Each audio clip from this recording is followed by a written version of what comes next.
From dungeons that spawn diamonds to structures hiding flight itself, these are all 23 naturally generating structures in Minecraft. Some will save your life, others will end it in 2 hits through full netherite armor, and one structure at the end is so rare and so useless, finding it has become a meme. But first, we need to talk about the oldest structure in the game, because what it lacks in danger reveals exactly how far Minecraft has come. Dungeon Monster Room. This is one of the oldest structures in Minecraft, dating all the way back to 2011, and unfortunately it shows. Dungeons are small underground rooms made of cobblestone or mossy cobblestone with a single spawner and a couple of loot chests. Technically, there's some variety with what the spawner can spawn: zombies, skeletons, or spiders, but that's about it. The loot can be okay sometimes, granting enchanted golden apples, name tags, music discs, or even diamonds, but most of the time you'll get some garbage like beetroot seeds and cobwebs. Yeah, peak design. The main thing dungeons are good for is the fact that you can technically make farms out of them, especially ones with a natural skeleton spawner. You can use some Minecraft ingenuity to turn that into an arrow farm, which, let's be real, is pretty cool, since crafting arrows is most of the time a bigger pain than they're worth. But as a structure, yeah, these things need a serious revamp. I mean, all it takes to quote-unquote conquer one is placing a couple torches on the spawner. I think it's more of a challenge finding a dungeon than actually beating one. But if dungeons are that simple, why do mineshafts make players panic? Keep that in mind,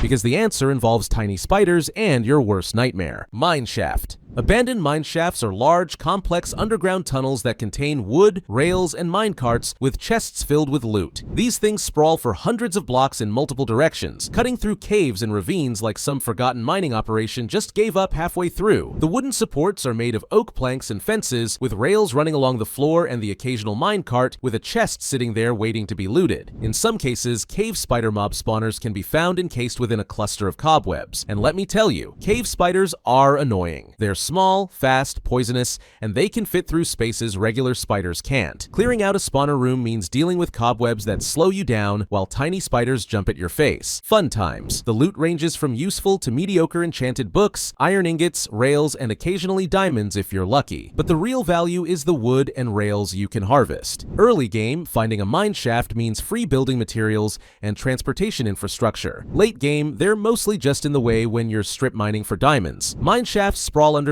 aimlessly. But one structure doesn't just sprawl, it hides the only way to beat Minecraft. The question is, how do you find something buried under thousands of blocks with no map? There's also a rare variant called Badlands mineshafts that generate higher up and use dark oak wood instead of oak, making them slightly more visible and slightly less annoying to navigate. Stronghold. Strongholds are large structures that rarely generate underground. They contain an end portal, a player's only means of reaching the end. These are massive underground fortresses made of stone bricks, featuring libraries, prison cells, hallways with iron bars, and that all-important end portal room. Finding one requires either blind luck while mining or using Eyes of Ender, which float in the direction of the nearest stronghold when thrown. They contain a seemingly complex system of 3-block-high by 3-block-wide tunnels leading to sometimes abandoned libraries, most of the time to an intersection where many other tunnels meet. The libraries are actually pretty valuable. They spawn with bookshelves you can harvest for enchanting setups, and the chests contain decent loot including enchanted books, apples, and occasionally diamonds. The end portal room is the main attraction. It's a room with a lava pool, a silverfish spawner, and a portal frame that needs 12 Eyes of Ender to activate. The catch is that some frames already have eyes in them, usually between 1 and 4, so you don't always need the full 12. Once activated, jumping in takes you to the end dimension where the Ender Dragon awaits. Strongholds are essential for progression.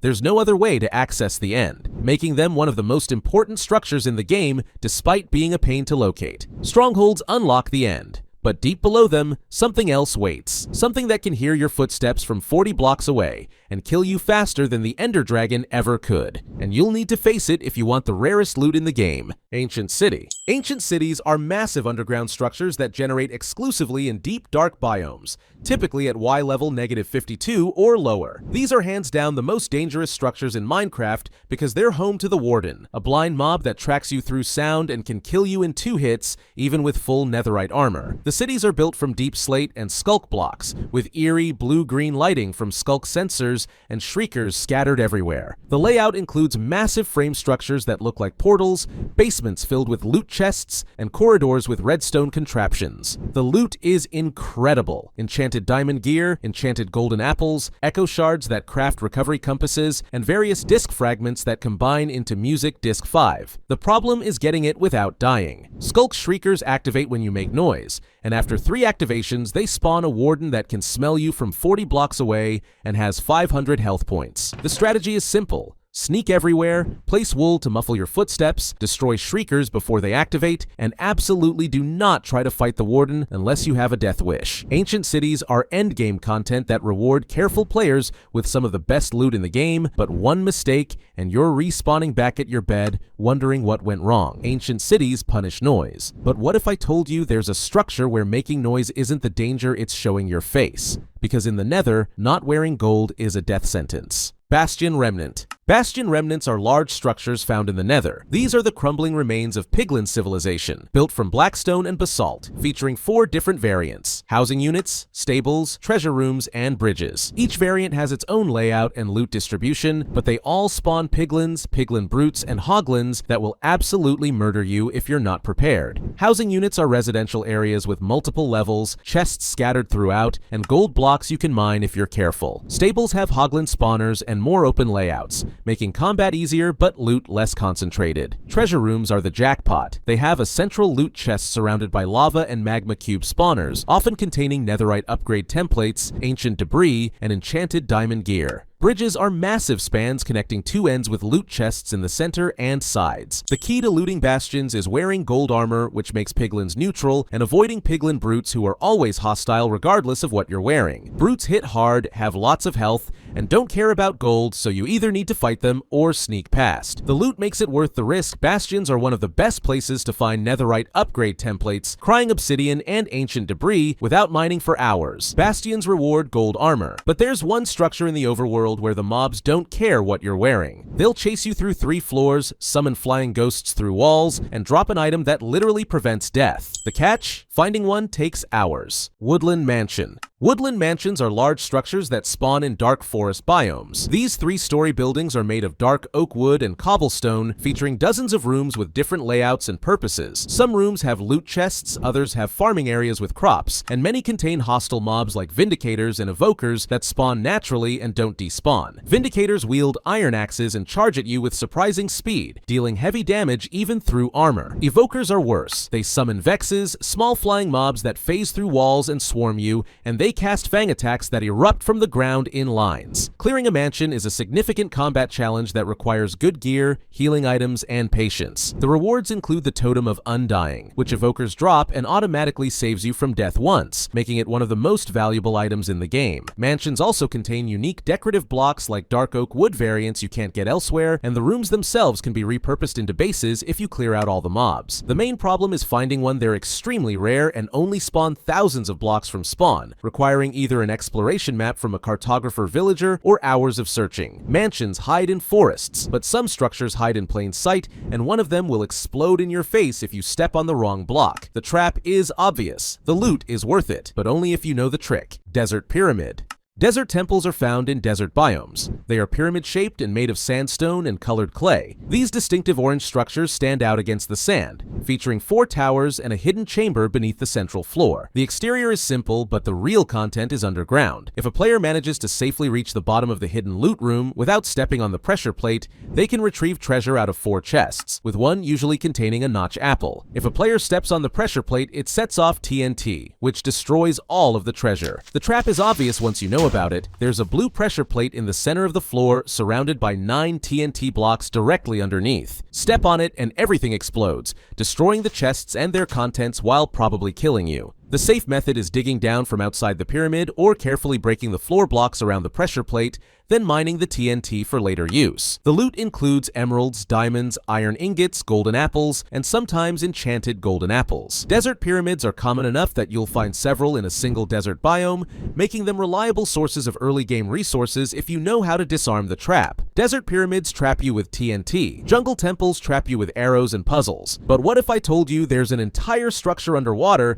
that traps zaps you with exhaustion itself, where even swinging your sword feels impossible. Jungle Pyramid. Jungle temples are like an overgrown counterpart to the desert pyramids. They have two treasure chests. One is protected by a tripwire trap that can shoot arrows at you if you're not careful, and the other is protected by a puzzle consisting of 3 levers that have to be pulled in a precise order. These mossy cobblestone structures are completely overgrown with vines, making them easy to miss if you're not paying attention while exploring jungle biomes. The first chest is down a corridor with a tripwire connected to dispensers that fire arrows when triggered. You can either carefully break the tripwire or just tank the arrows if you have decent armor. The second chest requires solving a lever puzzle. 3 levers need to be flipped in the right combination to open a door and reveal the hidden chest. The solution varies, but it's not particularly difficult once you understand the redstone wiring. Loot includes similar items to desert pyramids, emeralds, diamonds, iron, and golden apples, plus sticky pistons and redstone components you can harvest from the puzzle mechanism. Jungle temples are less common than desert pyramids because jungle biomes are rarer, but they're worth exploring for the resources and the challenge of navigating through the traps. Jungle temples test your puzzle solving, but one structure tests whether you can fight while drowning, mine while paralyzed, and survive laser beams all at once. And it's the only place in Minecraft where you can find one specific block: Ocean Monument. Ocean monuments are underwater, pyramid-like structures which randomly generate in ocean biomes. They consist of several types of rooms and hallways and are populated with guardians and elder guardians. This is the only place in Minecraft where one can obtain a sponge. These massive prismarine structures are distinctive with their sea lantern lighting and aquatic hostile mobs. Guardians are fish-like mobs that shoot laser beams at players, dealing continuous damage as long as the beam is active. Elder guardians are mini-bosses that inflict mining fatigue 3, making it impossible to mine blocks at normal speed. There are exactly 3 Elder Guardians per monument, and they must be killed to remove the mining fatigue effect. The interior is a maze of rooms connected by hallways, with a treasure chamber containing 8 gold blocks in the center. The main reward besides gold is sponges, which Elder Guardians drop and which also generate in specific rooms. Sponges absorb water in a large radius, making them essential for underwater building projects. Clearing a monument requires bringing potions of water breathing, night vision if you want to see clearly, and strong weapons to deal with the constant guardian attacks. It's a lengthy process, but worth it for the sponges, prismarine blocks, and sea lanterns you can harvest. Ocean monuments drain your mining speed, but in the end, there's a structure that drains your sanity, because getting hit once means you float uncontrollably, and falling from that height means instant death. Yet everyone raids them anyway. Why? 2 words: flight itself. End City. End cities are tall, tower-like structures made of purpure blocks and end stone bricks that generate exclusively in the outer islands of the End Dimension, after defeating the Ender Dragon. These cities feature multiple levels connected by staircases, with shulkers spawning throughout as guards. Shulkers are box-like mobs that open to fire homing projectiles that inflict levitation, causing you to float upward uncontrollably and potentially fall to your death when the effect wears off. The layout varies. Some cities are single towers, others have multiple connected towers and bridges, and some have ships attached. End ships are floating vessels made of purpure blocks with an item frame holding elytra at the front and a loot room containing enchanted diamond and iron gear. Elytra are wings that allow flight when equipped, making them one of the most valuable items in the game, and the primary reason players raid end cities. Loot chests throughout the city contain enchanted diamond gear, iron, gold, and occasionally enchanted books with rare enchantments. The challenge is navigating the vertical structures while dealing with shulkers and avoiding falling into the void. Bringing ender pearls for teleportation, blocks for bridging, and good armor makes the process safer. End cities are the culmination of Minecraft's exploration progression, offering endgame gear and flight capabilities. End cities give you wings, but they only exist after you beat the dragon. So how did players survive the Nether before the end? The answer is one structure, and it's the only reason Minecraft speedruns are possible: Nether Fortress. Nether fortresses are massive structures built from nether brick that generate in the Nether dimension. These sprawling complexes feature bridges, corridors, staircases, and towers, creating maze-like layouts that can extend for hundreds of blocks. They're essential for progression because they're the only place where blazes and wither skeletons naturally spawn. Blazes are flying mobs that shoot fireballs and drop blaze rods when killed. Blaze rods are required for brewing stands and for crafting blaze powder, which is needed to make Eyes of Ender and reach the end. Wither skeletons are taller skeleton variants that inflict the wither effect on hit and drop coal and bones, with a rare chance to drop Wither skeleton skulls. 3 skulls are needed to summon the Wither boss. The fortress layout includes loot chests containing diamonds, iron, gold, and horse armor, plus nether wart growing in specific rooms. Nether wart is essential for advanced potion brewing, making fortresses important beyond just mob spawns. The challenge is navigating the open bridges and corridors while dealing with ghasts, blazes, and wither skeletons all at once. Finding a fortress requires exploring the nether systematically, as they generate in strips along the Z-axis, meaning if you find one, traveling along that axis often reveals more. Nether fortresses made progression possible, but in 2024, Mojang added something that completely changed dungeons forever. It scales with players, it guarantees rewards, and it finally made copper useful. This is where old Minecraft met new design. Trial Chamber. Trial chambers are underground structures that serve as a mid-game combat challenge. They consist mostly of copper blocks and tough bricks and are the only place where trial spawners and vaults naturally generate. These structures were added in the 1.21 update, introducing a new type of combat-focused dungeon designed for group play. Trial chambers generate underground in the overworld. The starting room generates at an altitude of between y equals -40 and -20, but the structure is not restricted to those y levels. The layout includes entrance chambers, corridors with traps and trial spawners, combat chambers with multiple spawners, and vaults that contain valuable loot. Trial chambers are structures generated naturally underground and contain various mobs from the trial and ominous trial spawners, including breezes, which is an exclusive mob in the trial chamber. Breezes are hostile mobs that leap around and attack with wind charges, projectiles that knock players back and can trigger traps. They drop breeze rods, which are used to craft wind charges and maces. Trial spawners are unique. They spawn a set number of mobs based on how many players are nearby, then shut down after all mobs are killed and drop trial keys. Keys open vaults that contain rare loot including smithing templates, enchanted books, and the heavy core needed to craft maces. The heavy core can only be obtained from an ominous vault, making it one of the rarest and most desirable items in the game. Trial chambers represent modern dungeon design with scalable difficulty and guaranteed rewards,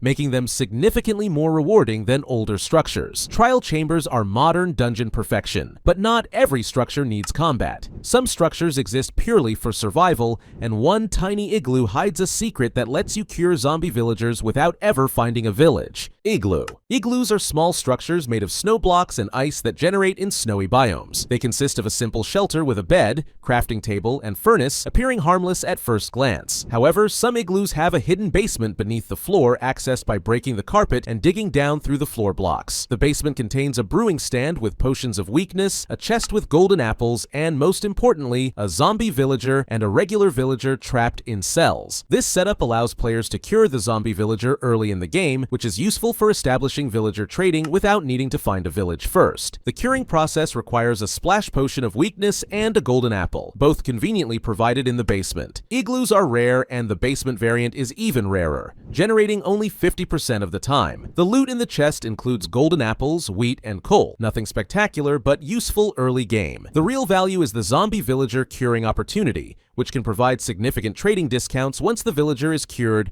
and assigned a profession. Igloos hide cures. Ruined portals hide shortcuts. But here's the thing. If ancient builders could create nether portals, why did they let them fall apart? Keep that question in mind, because the answer involves gold, crying obsidian, and a dimension they barely escaped. Ruined portal. Ruined portals are broken nether portal frames made of obsidian and crying obsidian that generate in both the overworld and the nether. These structures appear as incomplete portal frames surrounded by gold blocks, netherrack, and magma blocks, suggesting ancient portals that degraded over time. They vary in size and completeness. Some are mostly intact, others are barely recognizable as portals. Each ruined portal has a chest containing useful loot, including obsidian, flint and steel, fire charges, gold items, and sometimes enchanted golden apples or golden tools. The portal itself can be completed and activated if you have enough obsidian to fill in the missing blocks and a flint and steel to light it, providing easy access to the nether without needing to mine 16 obsidian blocks. Ruined portals generate in multiple biomes with variation. Surface portals sit on the ground. Buried portals are partially underground, and ocean portals generate on the seafloor surrounded by magma blocks. Nether variants generate in the nether dimension with more crying obsidian in the frame. They're common enough to find regularly while exploring and provide helpful early game resources for players working toward nether access. Ruined portals give you obsidian, but one structure gives you absolutely nothing except water. It's rarer than ancient cities. It has zero loot, and finding one is somehow more exciting than finding diamonds. Why? Because it's pointless. Desert Well. Beneath the desert's burning sun, some lucky players may find a well filled with water. It holds no loot and hides no secret, but the water would be a life savior if they ever added thirst. These simple structures consist of a small sandstone well with a water source block in the center, making them completely non-functional beyond providing a water source in desert biomes. Desert wells are one of the rarest structures in Minecraft despite being incredibly simple. They serve no practical purpose since water buckets are easy to obtain and they contain no loot or mobs. Their rarity and uselessness have made them somewhat of a meme in the community. Finding one is noteworthy specifically because they're pointless. Some players have theorized they were intended to have more functionality or lore significance but were never expanded upon. As they stand, desert wells are decorative structures that provide water in deserts and nothing else, making them interesting only as curiosities rather than valuable finds. Trail ruins. Trail ruins are archaeological structures that generate in various biomes including jungles, taigas, and snowy tundras. These partially buried structures consist of pathways, roads, and building foundations made of terracotta, mud bricks, and gravel, suggesting ancient settlements long abandoned and reclaimed by nature. The main feature is suspicious gravel and suspicious sand blocks scattered throughout the ruins. These blocks can be carefully excavated using brushes, revealing pottery sherds, smithing templates, or various items including emeralds, gold, wheat, and coal. The brush is a tool specifically designed for archaeology, allowing players to extract items without destroying the suspicious blocks like normal mining would. Trail ruins contain armor trims exclusive to the structure, making them valuable for players collecting decorative armor patterns. The ruins vary in size and layout, with some covering large areas and others being small clusters of blocks. The archaeological aspect adds a unique gameplay mechanic focused on careful excavation rather than combat, making trail ruins distinct from combat-focused structures like bastions and fortresses. Shipwreck. Shipwrecks are wooden vessels that generate in ocean biomes, appearing either on the sea floor, partially buried in sand, or occasionally on beaches. These destroyed ships are made of various wood types depending on the biome they generate in, with torn sails and broken hulls suggesting they sank or crashed long ago. Each shipwreck has up to 3 loot chests in different sections: the map chest in the lower deck, the treasure chest in the cargo hold, and the supply chest near the bow. The map chest can contain buried treasure maps that lead to buried treasure chests, making shipwrecks valuable for treasure hunting. The treasure chest contains emeralds, diamonds, lapis lazuli, and iron. The supply chest has food, tools, and TNT. Shipwrecks are extremely common in ocean biomes, often appearing in clusters. They're relatively easy to loot since most hostile mob threats underwater are limited to drowned zombies. Bringing a water-breathing potion or respiration enchanted helmet makes looting them trivial. The buried treasure maps are the primary draw, as buried treasure chests have excellent loot, including the heart of the sea, which is required for crafting conduits. Ocean ruins. Ocean ruins are underwater structures made of stone, sandstone, or prismarine blocks, depending on whether they generate in warm or cold ocean biomes. These ruins consist of scattered buildings, foundations, and walls that suggest submerged settlements. They come in 2 varieties: warm ocean ruins made of sandstone, and cold ocean ruins made of stone bricks. Drowned zombies spawn frequently around ocean ruins, making them more dangerous than shipwrecks. These underwater zombies can wield tridents and drop them rarely, making ruins one of the few places to farm tridents. Each ruin has chests containing coal, wheat, treasure maps, emeralds, and occasionally enchanted fishing rods or books. The ruins vary significantly in size. Some are single buildings, while others are multi-structure complexes covering large areas. They're common in ocean biomes, appearing more frequently than monuments but less dramatically. The main value is trident farming from drowned and occasional decent loot from chests, making them worth visiting if you're exploring oceans systematically. Pillager Outpost. The Pillager Outpost is a large structure that spawns with the Pillager, a trapped iron golem, and an Illager captain. The Pillager Outpost spawns in every biome a village spawns in, and they are mainly found near villages. These dark oak towers serve as bases for Pillager patrols, featuring multiple levels with balconies, cages, and target practice areas. The structure includes a central tower surrounded by tents, log piles, and caged iron golems. Pillagers continuously spawn around the outpost, making it perpetually dangerous. The Pillager captain, identified by a banner on its back, drops an ominous banner when killed and applies the bad omen effect, which triggers raids when you enter villages. Loot chests appear in the tower levels containing crossbows, arrows, enchanted books, wheat, and sometimes totems if you're incredibly lucky. The real value is farming pillagers for crossbows and arrows, plus the challenge of clearing the outpost to stop raids from spawning nearby. Some players convert cleared outposts into bases or farms, utilizing the structure's defensive positions. Villages are towns that dot the landscape of Minecraft's overworld. They are made up of a variety of villagers, houses, and job sites, with some iron golems patrolling, keeping the villagers safe. As you see villages pop up in different biomes, you'll notice that the architecture of the buildings and the clothes of the villagers change. Villages generate in plains, deserts, savannas, taigas, snowy tundras, and snowy plains, with building styles matching the biome materials. Each village contains houses, job sites like smithing tables and composters, and occasionally churches, wells, and farms. Villagers spawn naturally and can be traded with, offering various items in exchange for emeralds. Professions are determined by job site blocks. A villager near a smithing table becomes a toolsmith, for example. Iron golems spawn to protect villages from hostile mobs, making them safer than surrounding areas. Villages are essential for trading, breeding villagers for better trades, and establishing bases with built-in resources. Loot chests in houses and buildings contain food, tools, and occasionally valuable items like obsidian or diamonds. The main threat is zombie raids that convert villagers to zombie villagers, requiring player intervention to maintain the village population. Swamp Hut, Witch Hut.